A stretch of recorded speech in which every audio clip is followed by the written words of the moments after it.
Hello po mga kasindero, magandang gabi po sa inyong lahat at mapagpalang araw po sa inyong lahat.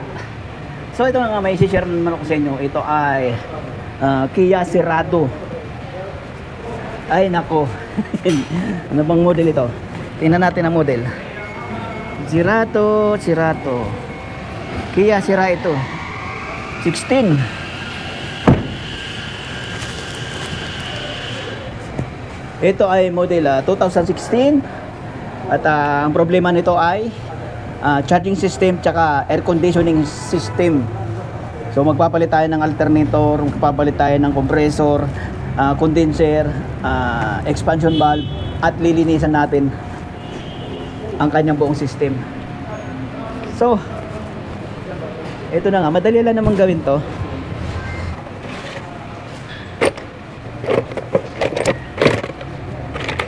Siguro mga ano to, mga 2 oras natin gagawin. 2 oras. Dahil maglilinis pa tayo. Ito muna unahin natin. Tatanggal tayo ng harap nito eh. Tatanggalin ang harap. Ay.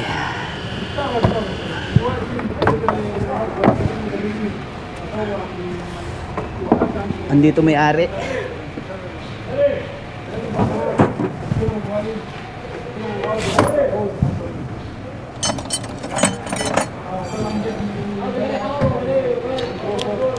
Ha? Lehar?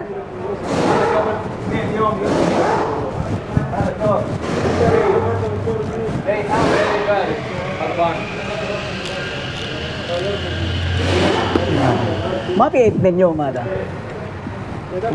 Usbutan yan. Antay, hindi usbutan eh. Ano isba? Ano kaya insabar do?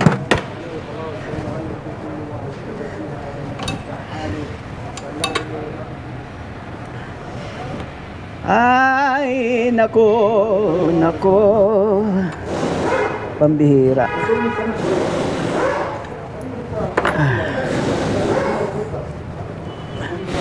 Hindi nyo kaagad pinagawa eh. Nakalimutan ko rin yung kung anong sira nun eh. Bahala kayo dyan. May subject akong iba.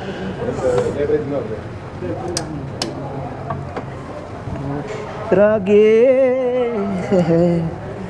So ito nga mga kasindero, tanggalin ko muna itong mga pyesa bago natin videohan mamaya.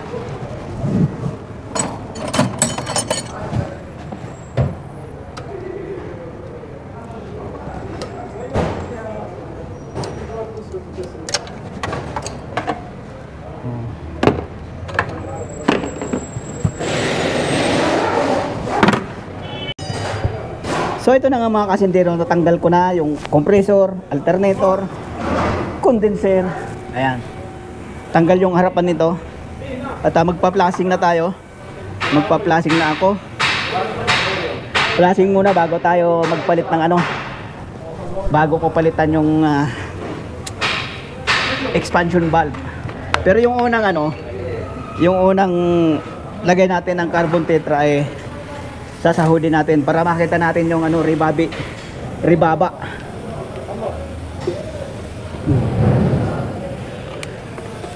Ayan.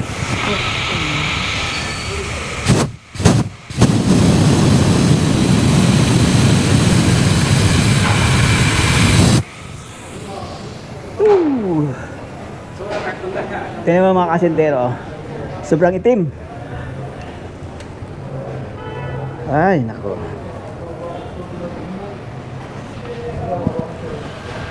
Sobrang itim.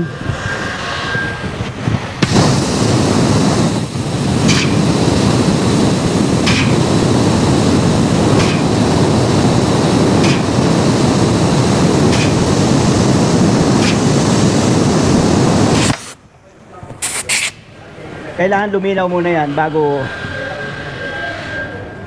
natin masasabing malinis na. Pag malinaw na yung ano, yung huling sahod, last payroll.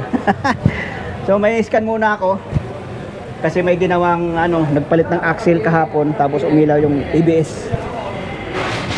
Ay nako. Ano ko muna yun, i-scan ko muna.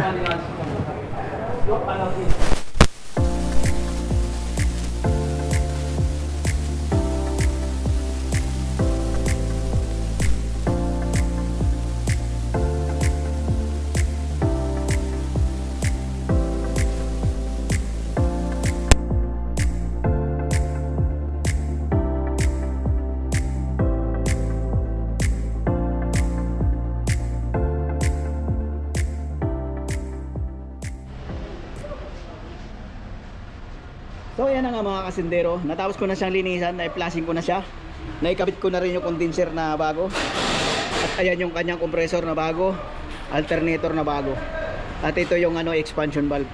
Kakabit ko na rin yan. At pagkatapos ay move ka,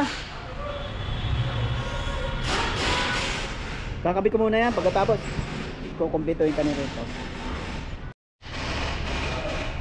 So, hi. Hello. Mekanikong malupiton. Malupit. Miya mekanik. So, ito na nga mga kasindero. Nakabit ko na yung alternator. Nakabit ko na rin yung expansion valve. Pati yung compressor nakabit ko na. Ayun, sa baba. Ayun, sa baba ay ayan, condenser. Tapos nagkarga na rin ako ng ano, ng hangin, 200 PSI. Yan. Titingnan natin kung may singaw, kung may leak. Tapos kukumplituhin na natin yung harap. Pero habang inintay natin, habang inobserbahan natin yan, ikakabit ko na rin itong, ano, itong harap para madali ang ating trabaho. So yun, 200 PSI. So ayan na nga mga kasindero, after 20 minutes hindi naman bumaba yung ano, pressure. 20-25 minutes yan ano. Tapos ito na nga, kompleto na natin. Nakabit ko na yung belt, compressor, at nakakabit ko na rin yung harap. Ayan.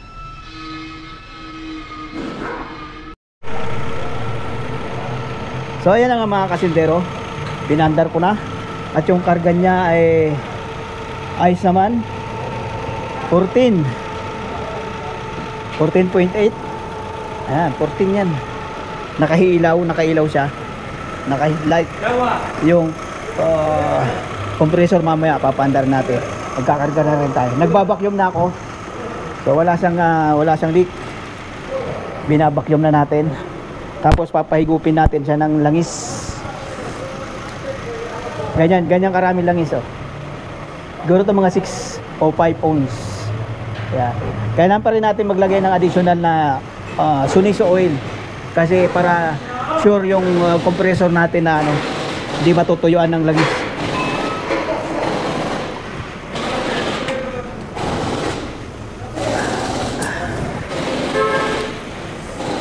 So ganito lang yan. Ay, di mo makita. Yan. Pag binakyum mo yung ano, pag binakyum yung system, siyempre pag ano, higupin niya na yung langis dito. Oh, ang bilis yun. Parang uhaw na uhaw. Oh, ha? May langis naman sana yung ano, yung compressor niya, kaya lang kukunti lang yun. Nilalagay na nila yun para hindi kalawangin ng loob ng compressor. Para di kalawangin yung mga piston. So yan, supply na tayo. Supply na ng freon. Tapos pahandarin na natin ang aircon.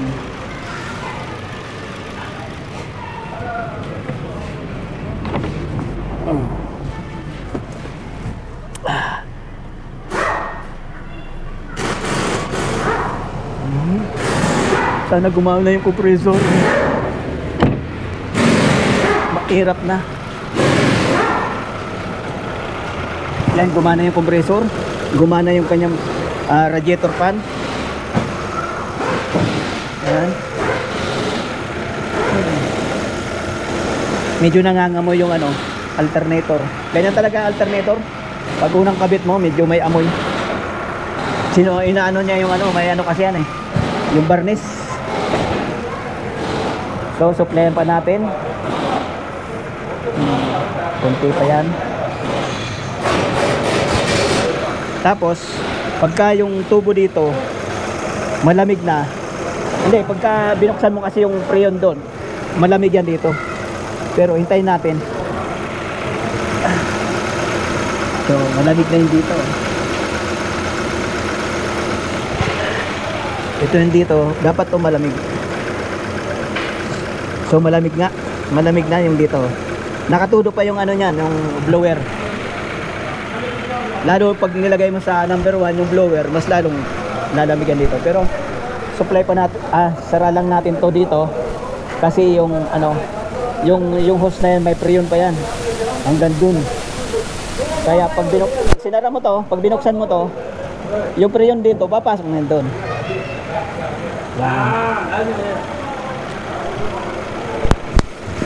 Yan, malamig na. Malamig.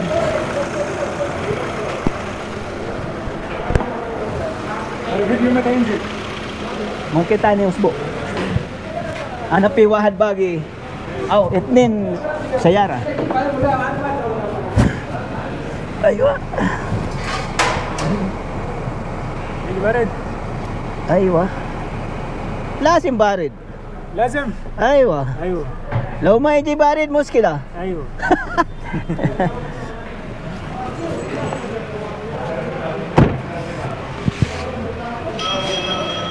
انا بطاريه جنين كويس ولا لا؟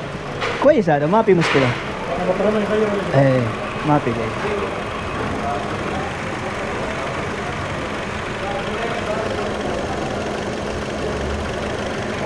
So, kulang pa ng konti ang preyon. Dito na tayo magbubukas sa tangke.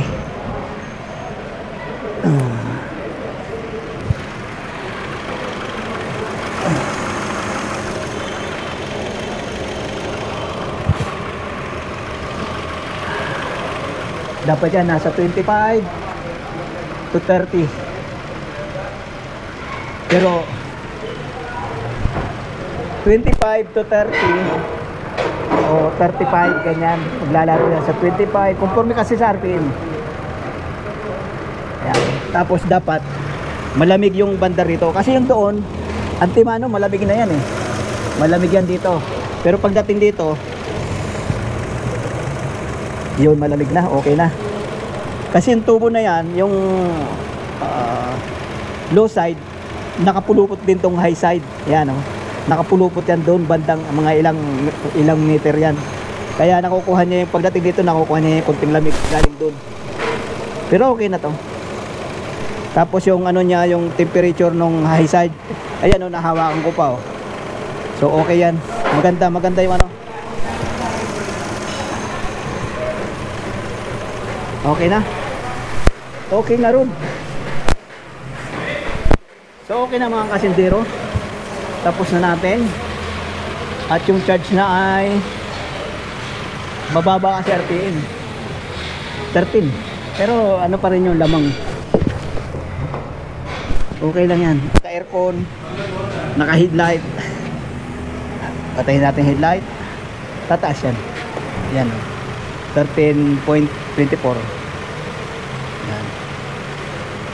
So okay naman yan. Okay na yung charge. Yung charging niya okay na. Tapos yung kanyang aircon okay na rin. Oh, malamig na yun dito.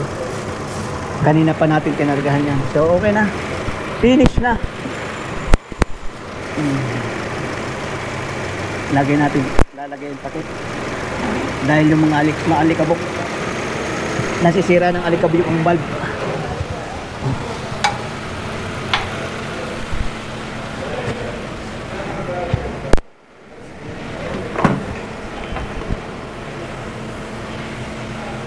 So ayun na nga po mga kasindero, hanggang dito na lang ating vlog. At